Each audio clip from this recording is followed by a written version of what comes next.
오늘 말씀은 에스겔 30장입니다. 애굽을 향한 심판의 메시지 두 번째라는 주제로 말씀을 전하겠습니다. 하나님은 한때 애굽이라는 나라를 크게 사용하셨습니다. 작은 민족 이스라엘을 큰 나라로 만드시기 위해 애굽을 풍요롭게 하셨었죠. 그렇지만 애굽은 자신들의 풍요로 자신들이 신이라는 착각을 하게 되었고, 그로 인해 창조주 하나님을 대적했으며 약한 민족을 강탈하고 말았습니다. 그러한 애굽을 교훈하시기 위해 바벨론의 느부갓네살을 세우셨습니다. 지난 말씀인 29장 18절 내가 애굽 땅을 바벨론의 느부갓네살 왕에게 넘기리니 이렇게 분명하게 말씀하셨습니다. 이 말씀 그대로 바벨론의 느부갓네살도 하나님의 도구였다는 말씀입니다. 이것을 정명이라도 하시듯 29장 20절에 그들의 수고는 나를 위하여 함인즉 그 대가로 내가 애굽 땅을 그에게 주었느니라. 바벨론 왕의 통치 행위는 하나님을 위한 것이었습니다. 당연히 세상을 향한 하나님의 긍휼을 대변해야 했습니다. 그렇지만 바벨론도 헬라도 로마도 권력과 힘을 가지게 되면 변질되고 말았습니다. 그래서 하나님은 궁극적인 통치자를 보내시겠다고 하신 것입니다. 29장 21절 그날에 나는 이스라엘 족속에게 한 뿔이 돋아나게 하고 세상을 죽이고 지배하는 것이 아니라 섬기고 살려서 참 생명으로 인도하실 분 예수 그리스도의 오심을 말씀하고 계십니다. 그러므로 구약의 모든 역사 이야기는 그 핵심이 오실 메시아, 곧 오실 예수 그리스도를 지향하고 있는 것입니다.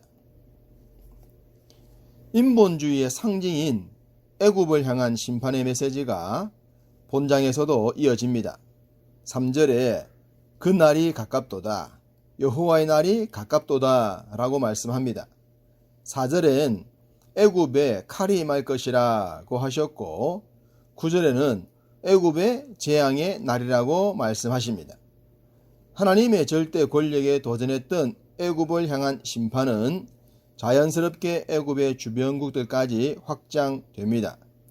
5절에 구스, 붓, 룻, 굽, 애굽과 동맹한 백성들이 그들입니다.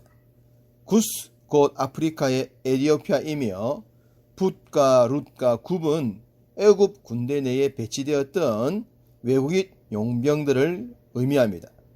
이들은 애굽을 등에 업고 자국의 용맹한 군인들을 수출하여 막대한 금전적 이익을 받습니다. 돈을 위해서라면 사람의 목숨 없애는 것을 직업으로 삼을 정도로 말입니다. 그러니 하나님께서 이들을 얼마나 싫어하셨겠습니까? 애굽과 함께 망하는 것은 당연이죠. 그래서 하나님은 애굽과 동맹을 맺고 약육 강식에 위법 행위를 했던 자들을 향해 분명하고도 확실하게 경고하십니다. 6절 여호와께서 이같이 말씀하셨느니라. 애굽을 붙들어 주는 자도 엎드러질 것이요 애굽의 교만한 권세도 낮아질 것이라. 믹돌에서부터 수에네까지 무리가 그 가운데에서 칼에 엎드러지리라. 주 여호와의 말씀이니라. 동맹국들의 행위도 애굽과 다를 바가 없었다는 말씀입니다. 그렇기 때문에 애굽의 심판이 임할 때 동맹국들도 동일한 판결을 받을 것입니다. 애굽이 망하기 전에 이스라엘은 애굽을 향한 애정이 남달랐습니다. 29장 16절에 그들이 다시는 이스라엘 족속의 의지가 되지 못할 것이라고 하셨듯이 이스라엘의 지팡이 역할을 했던 것이 애굽입니다. 그러나 그런 애굽을 심판하시면서 하나님은 말씀하셨습니다. 본문 2절 후반절에 너희는 통곡하며 이르기를 슬프다 이 날이여 하라. 무슨 말씀입니까? 이스라엘이 믿고 의지했던 애굽의 패망을 보면서 탄식하라는 말씀입니다. 도움이 되지 못할 인생을 의지하는 자들의 결말은 슬프다 이 날이여가 되고 만다는 것을 잊지 말아야 합니다. 인본주의의 상징이었던 애굽과 애굽의 주요 도시들 그리고 그들의 우상 숭배를 향한 심판의 메시지가 기록되어 있습니다. 13절엔 놉은 종교적 정치적 중심의 역할을 했던 최고의 신인 프타를 모신 신전이 있었던 도시였습니다. 14절에 바드로스와 소아는 요셉 시대의 고센으로 추정되는 풍요로운 땅이었습니다. 노나라는 애굽의 한 왕조의 수도였으며 15절의 견고한 성읍의 신은 신나라로 일명 진흙의 도시로 불렸는데 지리적으로 난공불락의 천연 요새였습니다.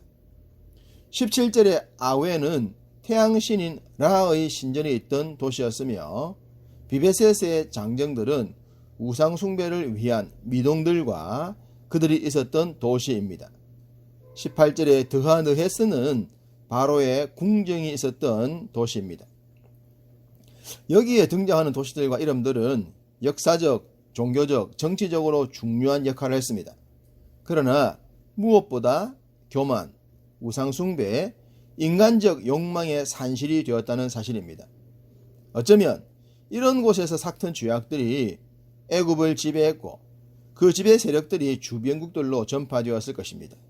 육신의 눈으로 볼 때는 애굽만큼 매력적인 나라가 없을 정도로 완벽해 보이지 않았겠습니까?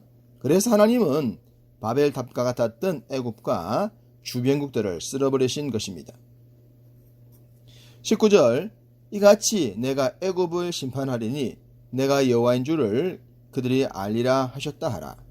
하나님의 심판은 에스겔서를 통해 이 말씀이 계속적으로 무한 반복되는 것 같습니다. 인생들이 모두가 행복할 하나님의 법을 무시한 채 힘있는 자의 법만 따라가고 있음을 탄식하셨기 때문입니다. 인생을 창조하신 하나님 창조주를 알지 못하면 파멸임을 알리시기 위해 하신 말씀을 또다시 반복하고 계십니다. 하나님은 애굽과 바벨론을 향한 말씀을 완벽한 대칭 구조로 말씀하십니다. 21절 내가 애굽의 바로왕의 팔을 꺾었더니 라고 하셨는데 24절엔 내가 바벨론 왕의 팔을 견고하게 하고 내 칼을 그 손에 넘겨주었다 하셨습니다. 한 나라의 팔은 꺾었고 다른 나라의 팔은 견고하게 하셨습니다. 사람의 노력으로 어느 정도 팔을 강하게 할 수는 있겠지만 절대적일 수는 없습니다. 인생의 한계를 깨닫고 인정하는 것, 그것이 믿음의 출발선이며 겸손의 앞잡이입니다. 권투나 격투기 등과 같은 스포츠 경기는 KO로 승부가 나지 않았을 때 심판이 판정을 내리게 됩니다. 이때 누가 보더라도 편파 판정이다 라는 경기들이 있습니다.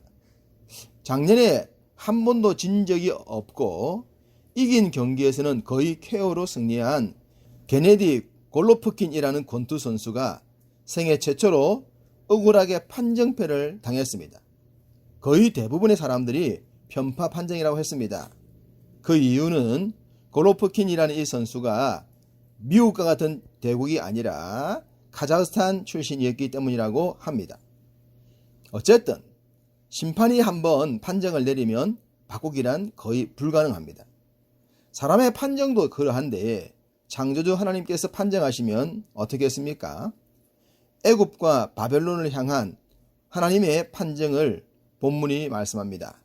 25절 내가 바벨론 왕의 팔은 들어주고 바로의 팔은 내려뜨릴 것이라. 하나님께서 마치 심판이 경기 결과를 선수의 팔을 붙잡고 있다가 올리고 내리듯 하시는 모습으로 표현하고 있습니다. 애굽의 팔과 바벨론의 팔을 붙들고 계시다가 한 팔은 올리고 한 팔은 내리셨다고 하십니다. 이럴 때 세상은 편파 판정이라고 불평할 수도 있겠지만 하나님은 분명한 규정을 우리에게 제시하셨습니다. 그것이 바로 영원 불변한 성경 말씀입니다. 하나님의 말씀을 바르게 알면 알수록 삶의 기준도 명확해집니다. 편파 판정이 파고들 틈이 생길 수가 없습니다. 우리에게는 바로 그 생명의 말씀이요 진리의 말씀을 선물로 주신 것이니 얼마나 감사합니까? 오늘도 그 말씀을 굳게 붙들고 말씀과 동행하는 행복한 하루 사시기를 주님의 이름으로 축복합니다.